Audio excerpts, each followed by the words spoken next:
So why do you think they gave him that much money? Let me just repeat, I don't know how much money they gave him. Well, in the court documents and in Pablo's podcast, they report it was $28 million. Pablo's podcast, I don't know anything about the court documents on this. I haven't seen them and I don't know. I'm not trying to be, I don't know. I really don't know. But the speculation is what it is. And why did they do that? It's a lot of money. I mean, $28 million, $7 million a year is a lot of money for a guy that you didn't actually require to do anything. I don't know why they did what they did, and I don't know how different it is. I really don't. And frankly, any speculation would be crazy. These were guys who committed fraud. How would I be able? Look, they conned me. You're one of the richest men in America. They conned me. I made an investment in these guys thinking it was on the up and up, and they conned me. At this stage, I have no ability to predict why they might have done anything they did, let alone the specific contract with Kawhi. I mean, you're one of the richest men in America. You've obviously done very well in your career in business. Like, you didn't smell anything wrong with the company. You didn't see anything wrong. Like, you obviously reviewed the financials before you got involved with the business proposal. I reviewed, my staff reviewed primarily fraudulent financials. Now, should I have sniffed it out? Maybe. I feel embarrassed and kind of silly that I didn't sniff it out, but I didn't. I made the investment. A lot of other smart investors didn't sniff it out either. It's also true I've made a bunch of bad business deals and investments in my life, and I've made some good ones. This was fraud and a bad investment, and I'm embarrassed by that. Yeah. In the world of professional basketball, superstars are worshipped like gods. Teams are billion-dollar empires, and contracts, those sacred documents, hold the fragile balance of fairness across the NBA. But what happens when the rules of the game are bent, or even broken? Tonight, we peel back the curtain on the Los Angeles Clippers, Kawhi Leonard, and a scandal that could rock the NBA to its very core. This is the story of the Kawhi Leonard contract scandal. The Los Angeles Clippers were supposed to be a redemption story. For decades, they were the little brother in Los Angeles, overshadowed by the Lakers' glory, championships, and star power. But in 2019, everything changed. That summer, the Clippers landed their white whale, Kawhi Leonard. Fresh off a historic championship with the Toronto Raptors, Leonard was the most coveted free agent on the market. Every team wanted him. The Lakers begged. The Raptors pleaded.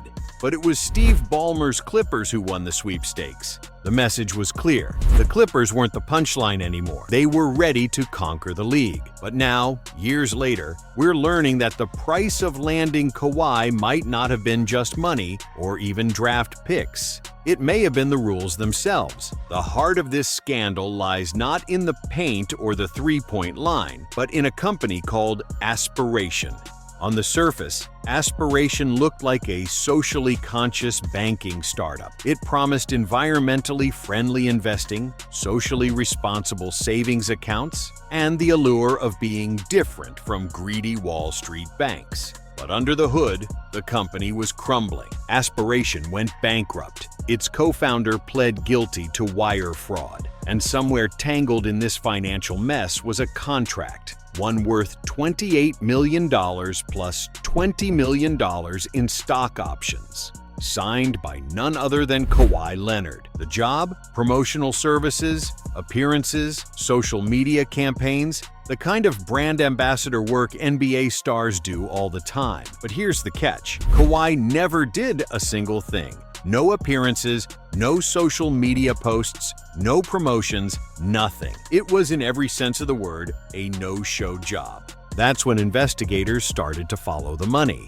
and the trail got darker. Steve Ballmer, the Clippers' billionaire owner, invested $50 million into Aspiration. Kawhi Leonard got $48 million back through his so-called contract. Clippers minority owner Dennis Wong sent $2 million to Aspiration at the exact same time Kawhi was owed a $1.75 million payment, one that was mysteriously late. And if that wasn't enough, Wong's daughter just happened to hold a position inside the company.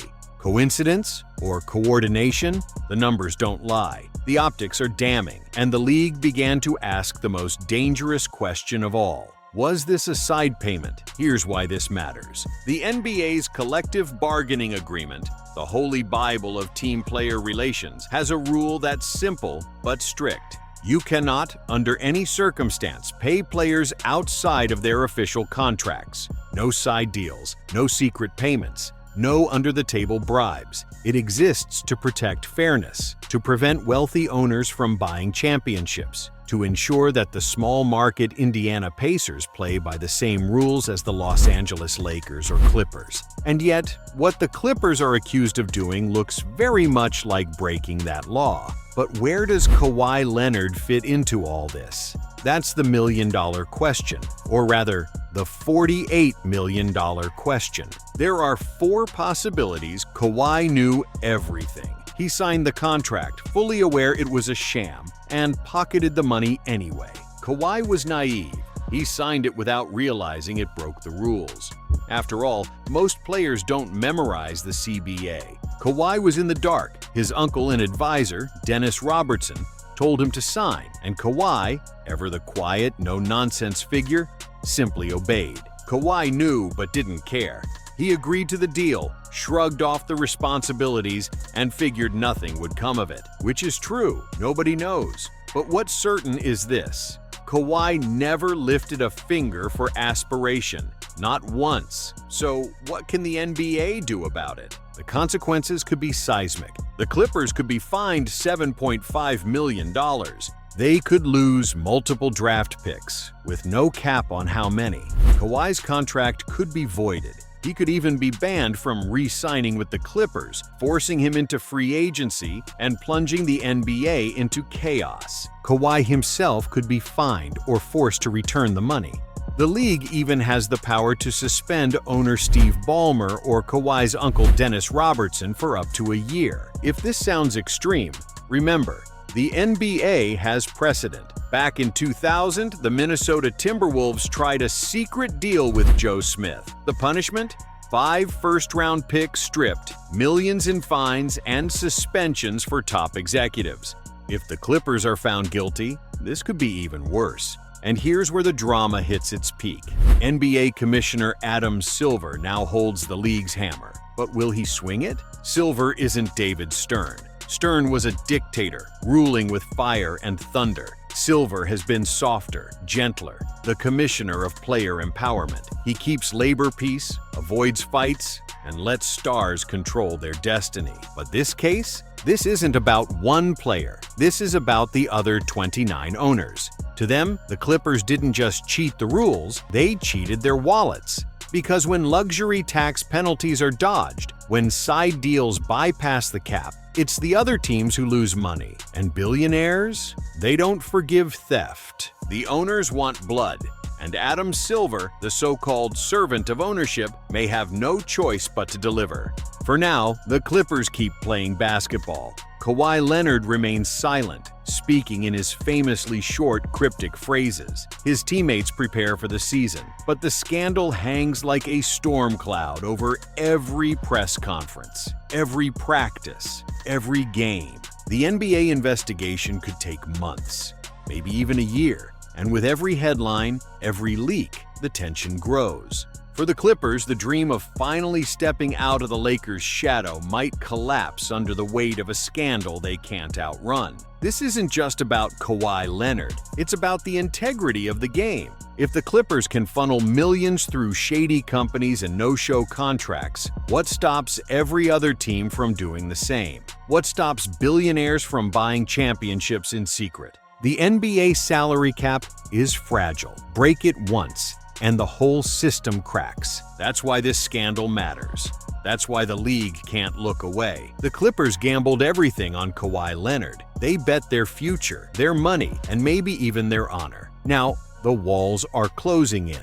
The NBA's investigation is far from over. But one truth is already clear. The story of the Kawhi Leonard contract scandal is not just about basketball. It's about greed, power and the dangerous line between ambition and corruption. The Clippers wanted to be kings of Los Angeles. Instead, they may become the cautionary tale of the NBA.